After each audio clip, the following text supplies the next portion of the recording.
Assalamualaikum warahmatullahi wabarakatuh. Kami dari kelompok 1 mata kuliah semantik yang diampu oleh Bapak Roni Nugraha Safroni SPD MPD akan mempresentasikan hasil diskusi kami mengenai relasi makna. Yang pertama, pengertian relasi makna. Relasi makna adalah hubungan kebermaknaan antara sebuah kata atau satuan bahasa lainnya dengan kata atau satuan bahasa lainnya. Hubungan kebermaknaan mungkin menyangkut hal kesamaan makna, kebalikan makna, kegandaan makna, ketercakupan makna, dan sebagainya. B. Relasi makna. A. Sinonimi. Farhar tahun 1978 mendefinisikan sinonim sebagai ungkapan berupa kata, frase, atau kalimat yang maknanya kurang lebih sama dengan makna ungkapan lain. Misal, buruk dan jelek, bunga dan kembang. B. Antonimi atau oposisi. Farhar tahun 1978 mendefinisikan antonimi adalah ungkapan, bisa berupa kata, tetapi dapat juga berbentuk frase atau kalimat, yang maknanya dianggap kebalikan dari makna ungkapan lain. Misalnya, kata bagus berantonim dengan kata buruk, besar dengan kecil, membeli dengan menjual, dan sebagainya. Berdasarkan sifatnya, oposisi dapat dibedakan menjadi 5. Yang pertama, oposisi mutlak. Yang kedua, oposisi kutub. Yang ketiga, oposisi majemuk. Yang keempat, oposisi hubungan. Dan yang kelima, oposisi hierarkial. C. Yaitu perihal homonimi. Menurut Farhar 1978 mendefinisikan homonimi sebagai ungkapan berupa kata, frase, atau kalimat yang bentuknya sama dengan ungkapan lain tetapi maknanya tidak sama. Lalu yang kedua, homofoni.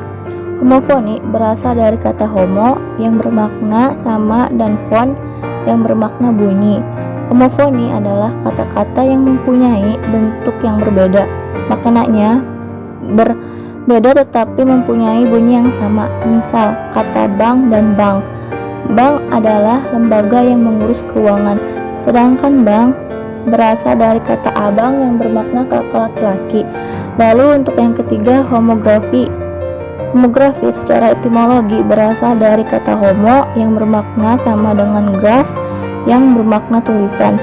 Homografi adalah kata-kata mempunyai tulisan yang sama tetapi bunyi dan maknanya berbeda. Misalnya, teras dan teras. Teras yang pertama dilafalkan teras bermakna inti kayu, dan teras yang kedua dilafalkan teras yang bermakna bagian dari rumah. Hiponimi dan hipomimi. Hiponimi menurut Farhar yaitu ungkapan biasanya berupa kata, tetapi kiranya dapat berupa frase atau kalimat yang maknanya dianggap merupakan bagian dari makna suatu ungkapan lain. Hipomimi adalah kebalikan dari konsep hiponimi. Konsep hiponimi dan hipermimi mengandaikan adanya kelas bawahan dan kelas atasan, adanya makna sebuah kata yang berada di bawah makna kata lainnya.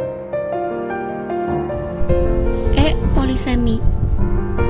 Polisemi lazim diartikan sebagai satuan bahasa, terutama kata frase, yang memiliki makna lebih dari satu.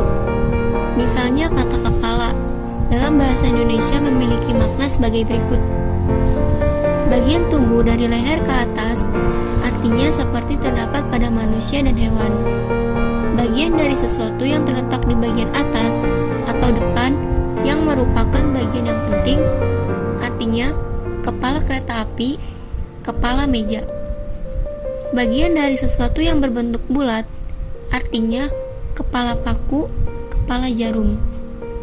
Pemimpin atau ketua, artinya kepala sekolah, kepala kantor. F. Ambiguitas. Ambiguitas adalah ketaksaan, sering diartikan sebagai kata yang bermakna ganda. Pengertian ambiguitas hampir sama dengan pengertian polisemi. Perbedaannya terletak pada kegandaan kata. Sedangkan kegandaan makna pada ambiguitas berasal dari frase atau kalimat dan terjadi akibat penafsiran struktur gramatikal yang berbeda. Misalnya, buku sejarah baru.